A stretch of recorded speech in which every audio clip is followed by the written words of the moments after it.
Hello दोस्तों, नमस्कार। Welcome to this video. उम्मीद करता हूं आप सब बहुत बढ़िया होंगे और आपके जेएससी अल्टीग्रेट लेक्चरर की तैयारी बिल्कुल मस्त चले होगी। तो साथियों, आप जानते हैं मैं आपके जनरल स्टडीज़ का अध्ययन करा रहा हूं।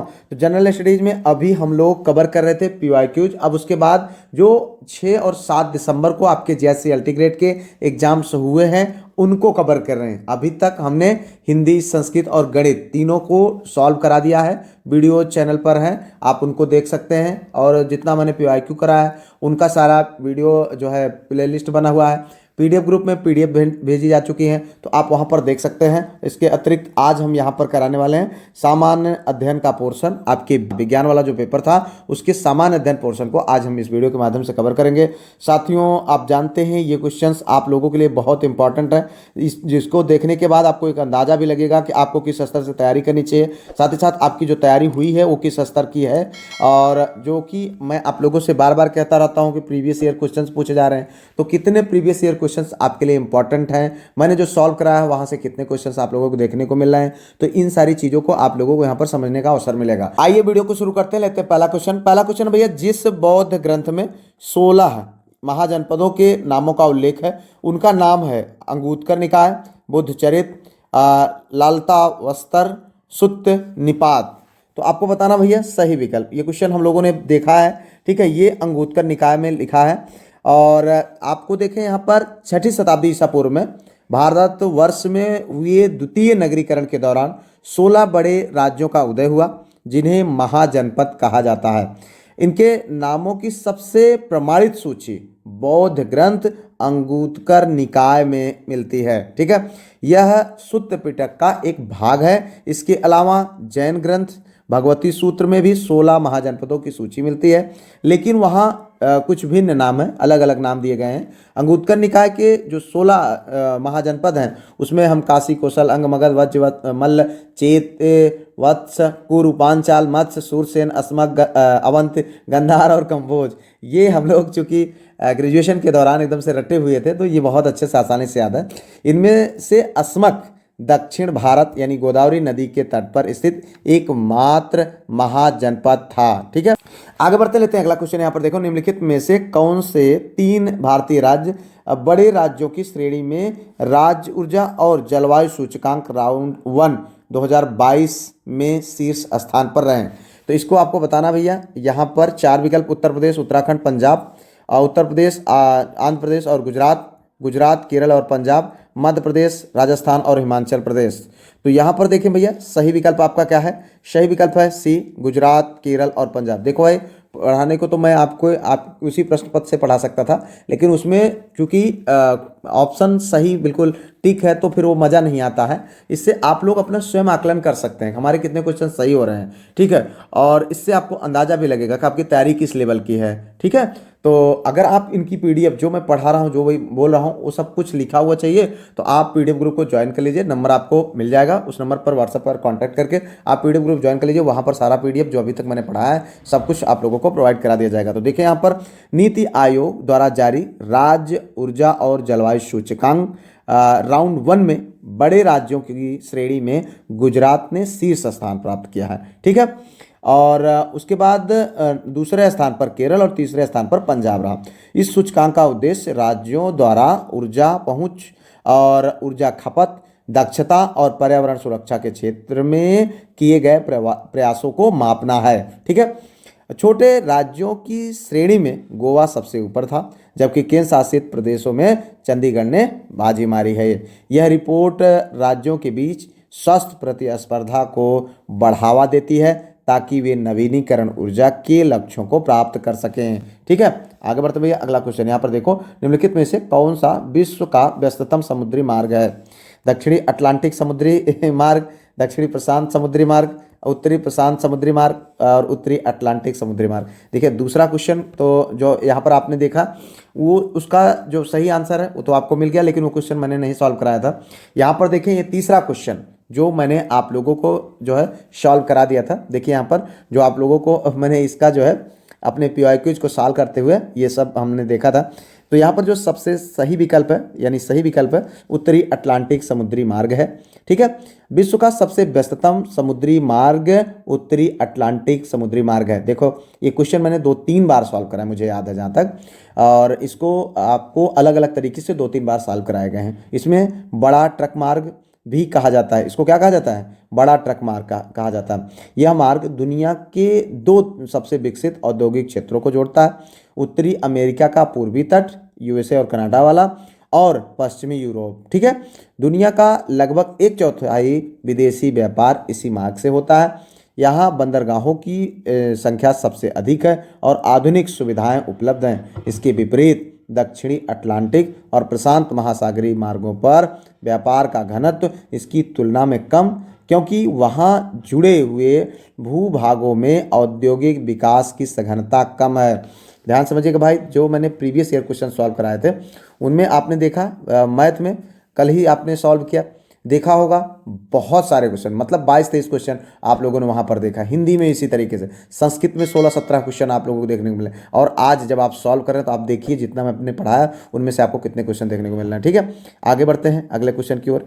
यहाँ पर निम्नलिखित पर विचार कीजिए तथा इन्हें सही कालक्रमानुसार आपको सबसे पहले से लेकर आखिरी तक व्यवस्थित करना है। ठीक है, यहाँ पर देखें 4 विकल्प हैं। ये देखो, भारत में प्रथम पंचवर्षीय योजना, भारत में जीएसटी की शुरुआत, भारत में सामाजिक बैंकिंग की शुरुआत, भारत में नाबार्ड की स्थापना। ये कई बार अलग अलग तरीके से इनकी डेट्स को आप लोगों को बताया गया है। ठीक है, तो अब आप उसको देखिए, क्वेश्चन की लेबल को बदल दिया गया है लेकिन क्वेश्चन वही है। ठीक है, पंचवर्षीय योजना की शुरुआत आपको बताई गई, भारत में प्रथम पंचवर्षीय योजना, भारत में जीएसटी की शुरुआत, ठीक है, ये भी बताया गया, और सामाजिक बैंकिंग की शुरुआत ये भी बताया गया है, नाबार्ड की स्थापना ये भी आपको बताया गया है। तो आप समझ सकते हैं कि कितने इंपॉर्टेंट क्वेश्चन हैं प्रीवियस ईयर, और कितना बड़ा रोल रहा आपके इन एग्जाम्स में और आने वाले एग्जाम्स में। तो अगर अभी तक आपने पीडीएफ ग्रुप ना ज्वाइन किया या प्रीवियस ईयर क्वेश्चन को आप सीरियसली ना ले रहे हैं तो ये गलती बिल्कुल मत करिएगा। ठीक है, तो देखिए यहाँ पर जो है, जो सही कूट है वो है भैया आपका सी 1 3 4 2।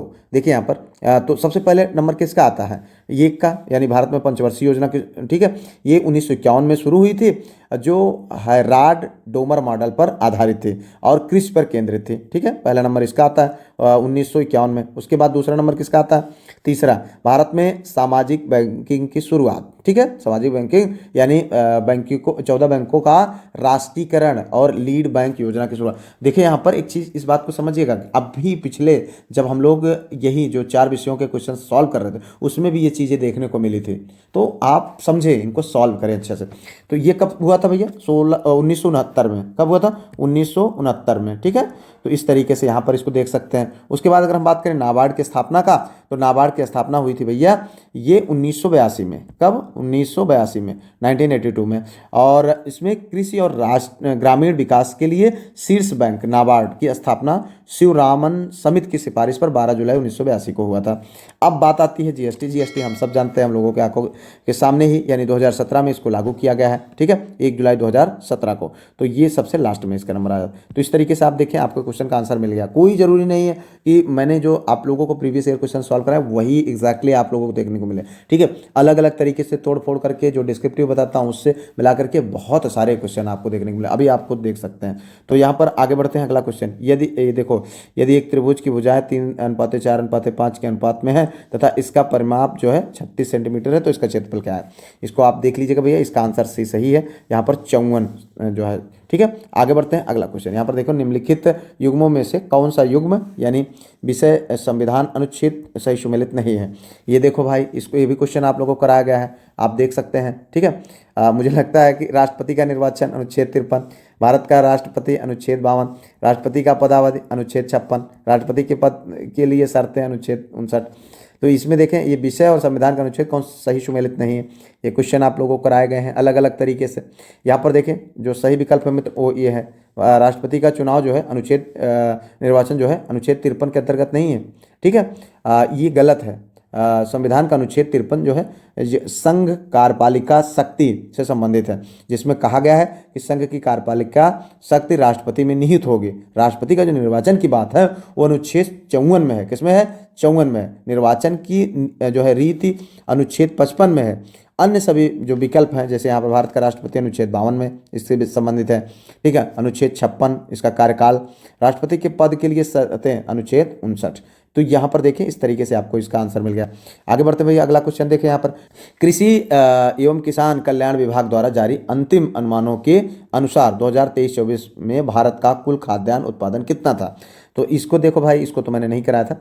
यहाँ पर देखें ये जो है इतना पूरा डाटा दिया हुआ है। इसके अनुसार जो सही विकल्प है वो है आपका ये सी, ठीक है, 3,322.98 लाख मौद्रिक टन, ठीक है, ये आपका सही विकल्प है। और ये क्वेश्चन हमने नहीं सॉल्व कराया था। नवीनतम आंकड़े 2023-24 के अनुसार जो है तीसरे अग्रिम अनुमान या अंतिम अनुमानों के संदर्भ में जो है भारत का खाद्यान्न उत्पादन रिकॉर्ड स्तर पर रहा।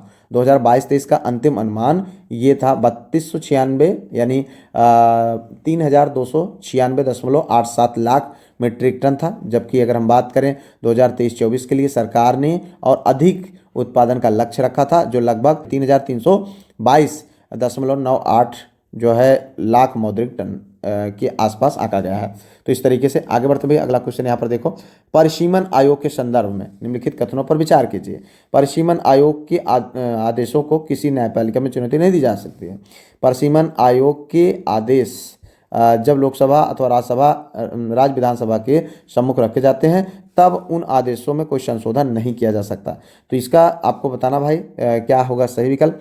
सही विकल्प है यहाँ पर पहला और दूसरा दोनों, ठीक है।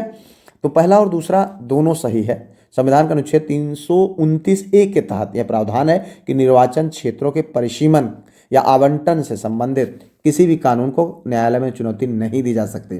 परिसीमन आयोग एक अत्यंत शक्तिशाली निकाय है। इसके आदेशों को कानून की तरह ही बल प्राप्त होता है। संसद या विधानसभाएं इसके सुझावों पर चर्चा तो कर सकती हैं, लेकिन जो है उनमें कोई भी संशोधन नहीं कर सकती। ऐसा इसलिए किया गया है ताकि चुनाव में अनिश्चितकालीन देरी ना हो और प्रक्रिया स्वतंत्र रहे, ठीक है। आगे बढ़िए भाई अगला क्वेश्चन, ये देखो यहाँ पर निम्नलिखित में से किस पदार्थ में कणों के बीच आकर्षण बल अधिकतम होता है? मिट्टी का तेल, बर्फ, ऑक्सीजन और जल। क्वेश्चन आप लोगों ने सॉल्व किया हुआ है। ये देखो यहाँ पर सही विकल्प है बर्फ, ठीक है।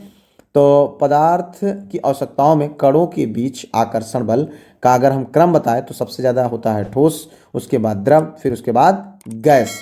अगर हम बर्फ की बात करें, ठीक है, तो यह ठोस अवस्था है जिसमें पानी के अणु एक निश्चित क्रिस्टल संरचना से में जो है मजबूती से बंधे होते हैं, इसलिए इसमें आकर्षण बल अधिकतम होता है। जैसे कभी हमने देखा ठोस में सबसे ज़्यादा, फिर द्रव में, फिर गैस में। तो ठोस तो हो जाती है आपकी बर्फ, यहाँ पर मिट्टी का तेल, ऑक्सीजन और जल इनमें नहीं होगा।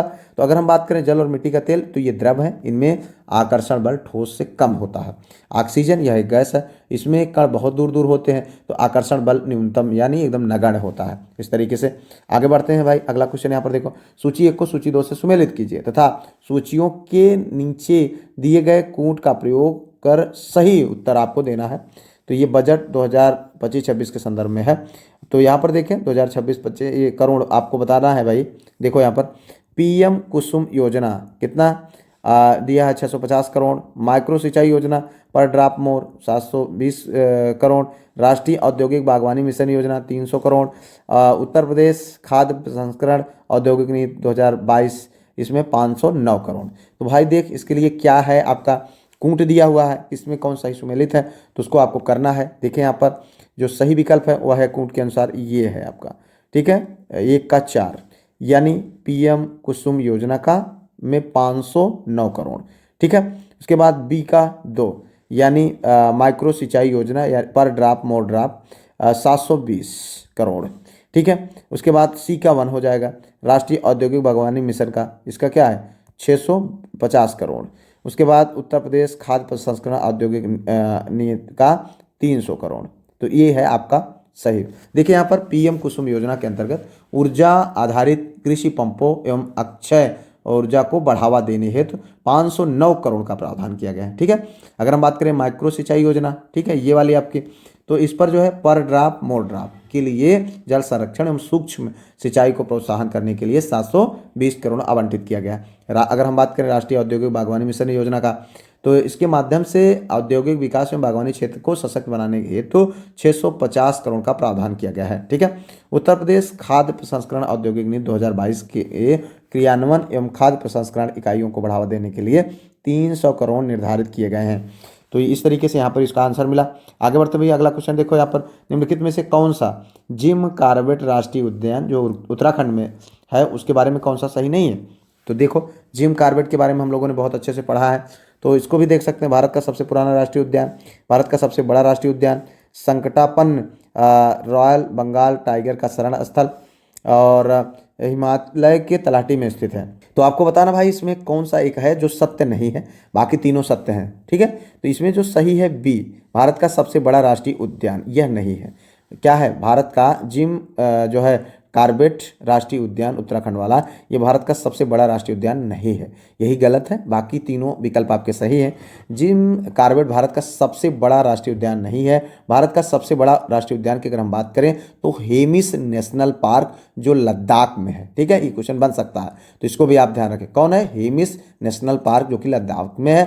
अगर हम बात करें जिम कॉर्बेट, तो इसका जब स्थापना हुआ था 1936 में, कब, 1936 में, और इनका नाम था हैली नेशनल पार्क। पुराना नाम क्या था, हैली नेशनल। ये भी क्वेश्चन बन सकता है, जिम कॉर्बेट का पुराना नाम क्या था, तो हैली नेशनल पार्क। भारत का पहला और सबसे पुराना राष्ट्रीय उद्यान क्या यही था। और यह प्रोजेक्ट टाइगर 1973 की शुरुआत करने वाला जो है पहला पार्क भी था। यह हिमालय के तलहटी यानी जो है रामगंगा नदी के किनारे स्थित है और बंगाल टाइगर के लिए प्रसिद्ध है। आगे बढ़ते भैया अगला क्वेश्चन यहाँ पर देखो, कौन सा भारतीय शहर 2030 कॉमनवेल्थ गेम्स की मेजबानी करेगा। तो इसमें जो विकल्प दिया है, विकल्पों में सही विकल्प है आपका अहमदाबाद।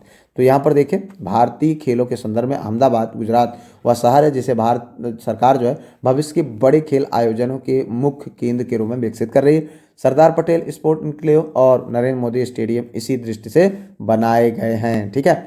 आगे बढ़ते भैया अगला क्वेश्चन, यहाँ पर देखो, निम्नलिखित घटनाओं को कालानुक्रम में व्यवस्थित कीजिए। देखिए यहाँ पर ये है 4 घटनाएं, एक Gopalanam case, Satwant Singh Sawhney passport case, Maneka Gandhi case, Hussain Ara Khatoon case. तो भाई देखो कूट के माध्यम से आपको बताना है। कूट जो है देखिए यहाँ पर सही है आपका डी, 1, 2, 3 और 4। तो यहाँ पर देखें सबसे पहले नंबर आता है एक गोपालन जो कि 1950 में, कब, 1950 में। और इसमें सुप्रीम कोर्ट ने अनुच्छेद 21 की संकीर्ण व्याख्या की है। अगर हम बात करें सतवंत सिंह साहनी जो कि 1967 में होगा, 1967 में। ठीक है। उसके बाद इससे अगर हम बात करें, इसे पासपोर्ट केस भी कहा जाता है, जिसमें विदेश जाने के अधिकार के अनुच्छेद 21 का हिस्सा माना है। अगर हम बात करें मेनका गांधी केस का, तो ये है भैया 1978, 1978 में। ठीक है। और इसमें जो है अनुच्छेद 21 की व्यापक व्याख्या की गई है और विधि की उचित प्रक्रिया के सिद्धांत को अपनाया गया है। और अंतिम नंबर आता है हुसैन आरा खातून का, जो कि ये केस का 1979 में, ठीक है, ये हुआ था। तो यह जनहित याचिका यानी पीआईएल का शुरुआती मामला था, जिसमें त्वरित सुनवाई के अधिकार यानी राइट टू स्पीडी ट्रायल को मौलिक अधिकार माना है। इस तरीके से यहाँ पर आपको आंसर मिला। आगे बढ़ते हैं अगला क्वेश्चन, निम्नलिखित युग्मों में से कौन सा युग्म या ग्रंथ जो है विषय सही सुमेलित नहीं है। तो यहाँ पर देखें, त्रिपिटक जैन धर्म, अंगुत्तर निकाय जैन धर्म, मिलिंदपन्ह जो है बौद्ध धर्म, भगवती सूत्र जैन धर्म। केवल 3, 3 और 4, 1 और 2, केवल 4। तो आपको बताना मित्र क्या होगा आपका सही विकल्प। सही विकल्प है आपका बी। यहाँ पर देखें तो ये है 3 और 4 दोनों।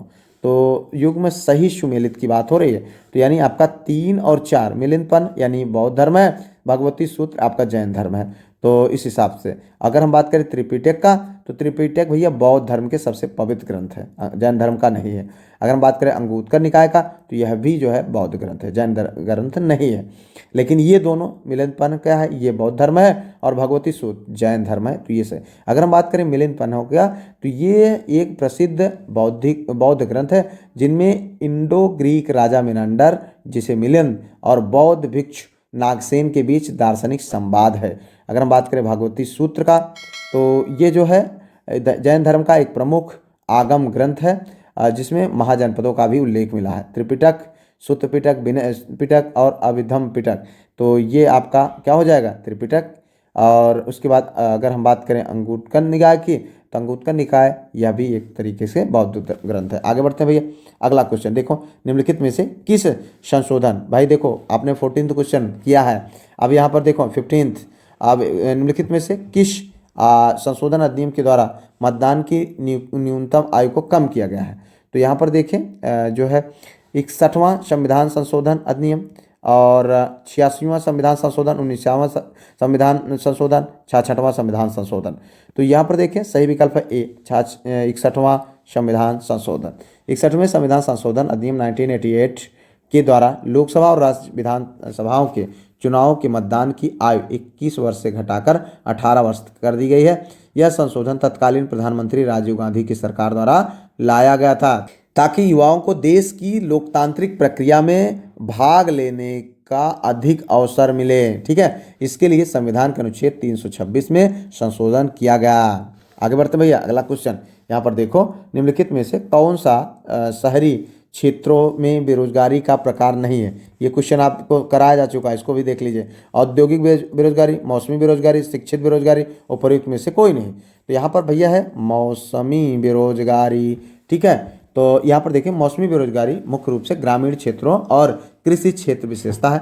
यह तब होती है जब साल के कुछ महीने जैसे बुआई और कटाई के बीच का समय में लोगों को काम नहीं मिलता है। इसके विपरीत शहरी क्षेत्रों में औद्योगिक बेरोजगारी उद्योग में मंदी या बिजली की कमी के कारण होता है। ठीक है, और यहाँ पर इस तरीके से आप समझ सकते हैं। और शिक्षित बेरोजगारी डिग्री होने के बावजूद नौकरी न मिलना आम है। ठीक है, शहरीकरण के कारण गांव से शहरों की ओर पलायन भी शहरी बेरोजगारी का एक कारण है, लेकिन मौसमी बेरोजगारी का सीधा संबंध कृषि चक्र से है। तो यहाँ पर जो हम लोगों को जानना था कि शहरी क्षेत्रों में बेरोजगारी का प्रकार नहीं है, तो नहीं में क्या हो गया, ये आपका मौसमी बेरोजगारी। इस तरीके से ये आपको क्वेश्चन सॉल्व कराया जा चुका है। ठीक है, एग्जैक्ट तो नहीं, लेकिन आप लोगों ने मैंने इसको डिस्कस किया हुआ है मिलता जुलता। 16 की नीति किसने चलाई थी? अकबर, जहांगीर, बाबर और अलाउद्दीन खिलजी। तो अकबर की नीतियों में आपने इसको पढ़ा है। तो यहाँ पर देखें जो है जो सही विकल्प है वो है अकबर। 16 का अर्थ है पूर्ण शांति या सार्वभौमिक शांति। यह नीति मुगल सम्राट अकबर द्वारा चलाई गई थी। ठीक है, अकबर ने महसूस किया था वह बहुत धार्मिक देश में शासन करने के लिए धार्मिक सहिष्णुता अनिवार्य है। इस नीति के तहत उन्होंने सभी धर्मों के साथ समान व्यवहार करने और बिना किसी भेदभाव के योग्यता के आधार पर पद देने की प्रथा शुरू की। इसी विचार ने आगे चलकर दीन ए इलाही के गठन का मार्ग प्रशस्त किया। अबुल फजल ने अकबरनामा में इस नीति का विस्तृत वर्णन किया है। ठीक है, आगे बढ़ते भैया। अगला क्वेश्चन ये देखो भैया, यहाँ पर नीचे दिए गए 2 कथन दिए हैं, जिनमें एक को अभिकथन और एक को आर को कारण के रूप में अंकित किया गया है। तो यहाँ पर देखा, दलहनी पौधों की गांठों में उपस्थित लेग हीमोग्लोबिन जैविक नाइट्रोजन स्थिरीकरण में महत्वपूर्ण भूमिका निभाता है। और यह है आर यह नाइट्रोजन स्थिरीकरण करने वाले एंजाइम नाइट्रोजिनेस को ऑक्सीजन से बचाता है। नीचे दिए गए विकल्पों का उपयोग करके सही उत्तर आपको चयन करना है। देखिए यहाँ पर ए और आर दोनों सत्य हैं। आर ए की सही व्याख्या करता है, आर सत्य है परंतु ए जो है ये सत्य है परंतु आर असत्य है। ए और आर दोनों सत्य हैं परंतु ए आर की सही व्याख्या नहीं करता और असत्य है। ए और परंतु आर सत्य है। तो आपको बताना भाई सही विकल्प क्या है। तो यहाँ पर देखें सही है आपका ए और आर दोनों सत्य हैं, आर ए की सही व्याख्या करता है। ठीक है, तो इस तरीके से यहाँ पर देखिए ए और आर दोनों सत्य हैं और आर ए सही की व्याख्या करता है। क्योंकि अगर हम बात करें लेंग हीमोग्लोबिन ऑक्सीजन को हटाकर नाइट्रोजिनेस एंजाइम को सक्रिय रखने में मदद करता है, इसलिए यह नाइट्रोजन स्थिरीकरण की प्रक्रिया में महत्वपूर्ण भूमिका निभाता है। ठीक है, अगर हम बात करें लेंग हीमोग्लोबिन, यह हीमोग्लोबिन की तरह ही लाल या गुलाबी रंग का होता है। नाइट्रोजिनेस एंजाइम यह वायुमंडलीय नाइट्रोजन को अमोनिया में बदलने के लिए जिम्मेदार है। ठीक है, अगर हम बात करें लेग हीमोग्लोबिन यह सुनिश्चित करता है कि ग्रंथियों के भीतर ऑक्सीजन का स्तर इतना कम रहे कि एंजाइम नष्ट ना हो, लेकिन इतना पर्याप्त रहे कि कोशिकाएं शोषण कर सकें। तो इस तरीके से आगे बढ़ते हैं भैया। अगला क्वेश्चन यहाँ पर देखो, यह है आपका गणित का क्वेश्चन। तो इसमें आप देख लीजिए निम्नलिखित युग्मों में से कौन सा युग्म सही सुमेलित है। तो आपको बता देना है भैया, इसका जो सही विकल्प है वो है डी, ये वाला। ठीक है, बाकी आप देख लीजिएगा। आगे बढ़ते हैं। अगला क्वेश्चन यहाँ पर, कनिष्क से संबंधित रवा तक अभिलेख किस देश से संबंधित है। तो यहाँ पर देखो 4 विकल्प है, भारत, नेपाल, पाकिस्तान और अफगानिस्तान। तो यहाँ पर जो सही विकल्प है मित्र वो है आपका अफगानिस्तान। कनिष्क से संबंधित रवा तक अभिलेख कहाँ से मिला है, अफगानिस्तान। ठीक है, रवा तक अभिलेख अफगानिस्तान के बगलान प्रांत में सुर्ख कोतल के पास रवा तक नामक स्थान से 1933 ईस्वी में प्राप्त हुआ। यह अभिलेख कुषाण शासक कनिष्क महान से संबंधित है और यह बैक्ट्रियन भाषा और ग्रीक लिपि में लिखा गया है।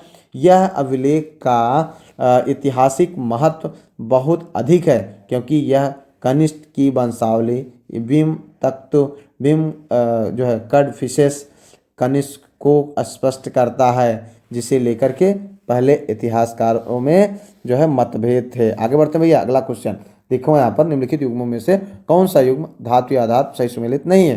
भाई देखो ये भी आपको मिल गया, यहाँ पर ये भी क्वेश्चन आप लोग देखा है। तो यहाँ पर देखें, कीमती धातु चांदी, लौह मिश्र धातु निकेल, आधार धातु कोबाल्ट, अधात्विक धातु हीरा। तो इसमें जो सही विकल्प है वो है आधार धातु यानी कोबाल्ट। ठीक है, ये सही सुमेलित नहीं है। तो अगर हम बात करें आधार धातु यानी बेस मेटल, वे धातुएं होती हैं जो आसानी से ऑक्सीकरण या क्षरण का शिकार होती हैं, जैसे तांबा, जस्ता, सीसा। ठीक है, अगर हम बात करें कोबाल्ट एक संक्रमण धातु है।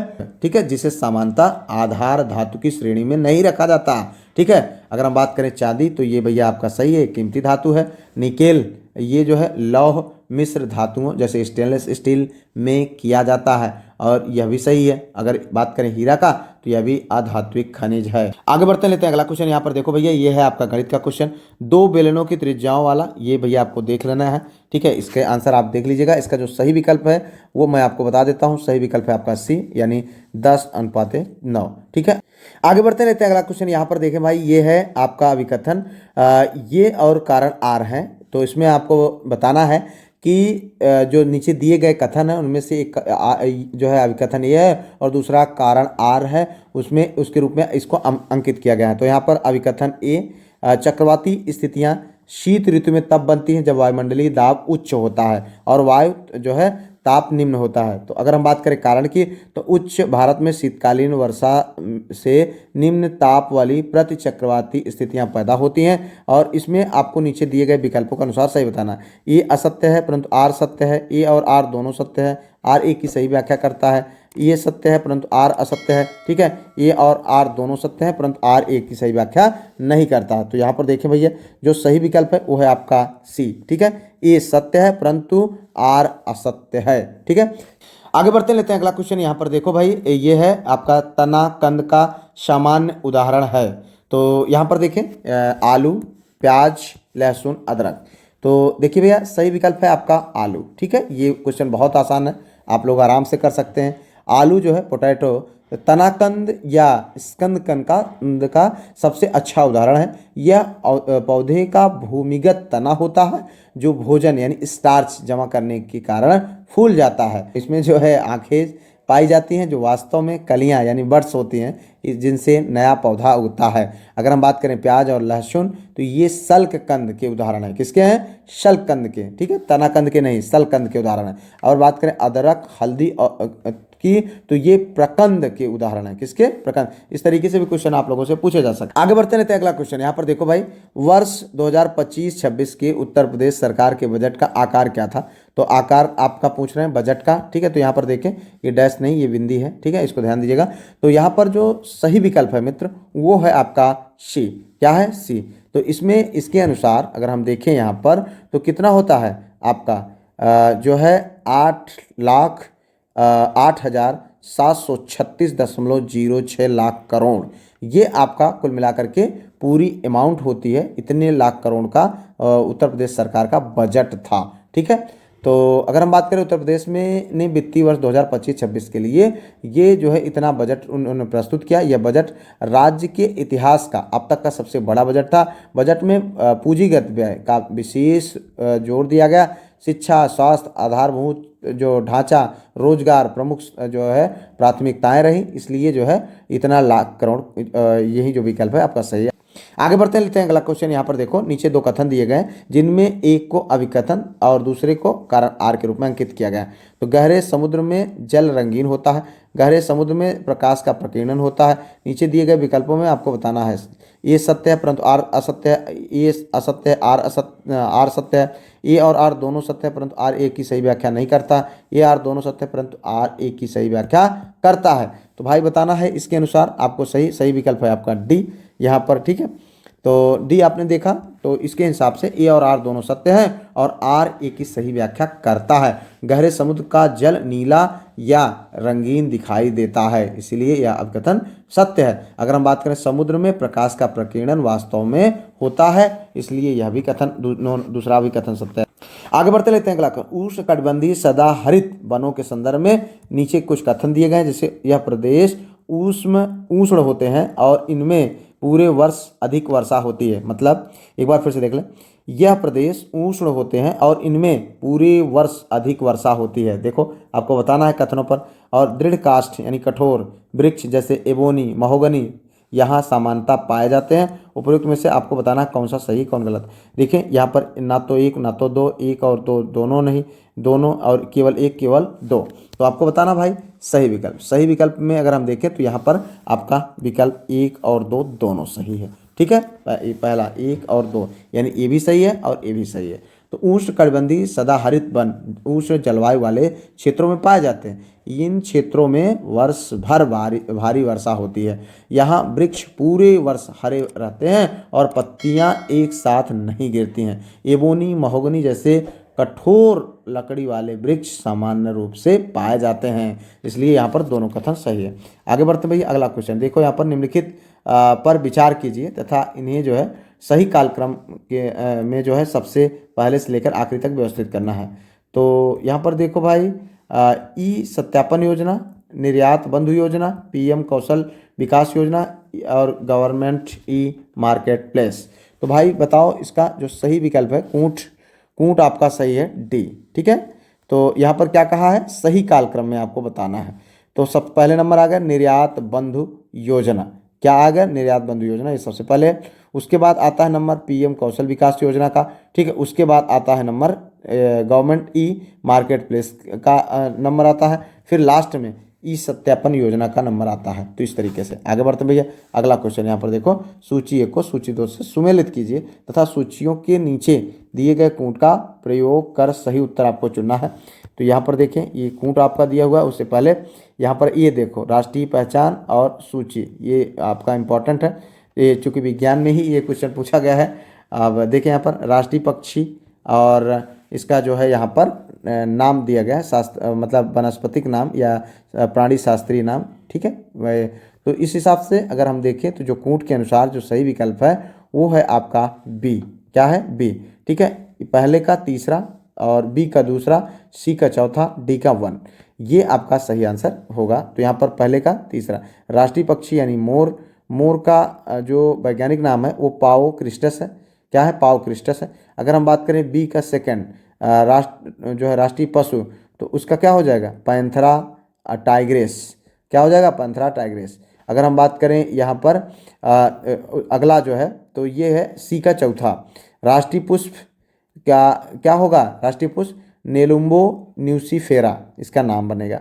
और इस तरीके से राष्ट्रीय वृक्ष की अगर हम बात करें तो ये होगा फाइबस और बेगालेंसिस, ये आपका सही विकल्प इस तरीके से सुमेलित होता है। आगे बढ़ते हैं भैया लास्ट क्वेश्चन की ओर। ये देखो यहाँ पर निम्नलिखित में से कौन सा सही सुमेलित नहीं है। तो भुवन कोश क्षीर स्वामी, प्रभावक प्रशस्त चंद्रप्रभ सूरी, विद्व साल भंजिका राजशेखर, पृथ्वीराज विजय जनक। तो इसमें जो सही विकल्प है वो मित्र है विद्व साल भंजिका। क्या है, विद्व साल भंजिका, जो कि राजशेखर के द्वारा नहीं लिखी गई। बाकी तीनों यहाँ पर भुवन कोश क्षीर स्वामी, प्रभावक प्रशस्त चंद्रप्रभ सूरी और पृथ्वीराज विजय जानक के द्वारा लिखी गई है। तो इस तरीके से आप लोगों ने 30 क्वेश्चन की पूरी प्रैक्टिस किया। उम्मीद करते हैं आप लोगों को अच्छा लगा होगा। अगर आपका कोई सुझाव हो तो कमेंट करिएगा। फिलहाल अगर अभी तक पीडीएफ ग्रुप ना ज्वाइन किए रहे हो तो कर लीजिएगा। आपने देखा कितनी इंपॉर्टेंट है आपके लिए और कितनी ज़्यादा मात्रा में क्वेश्चन आप लोगों को एग्जाम में देखने को मिल रहा है। फिलहाल मिलते हैं किसी और वीडियो में किसी और टॉपिक पर, तब तक के लिए जय Hind, Vande Mataram, best of luck.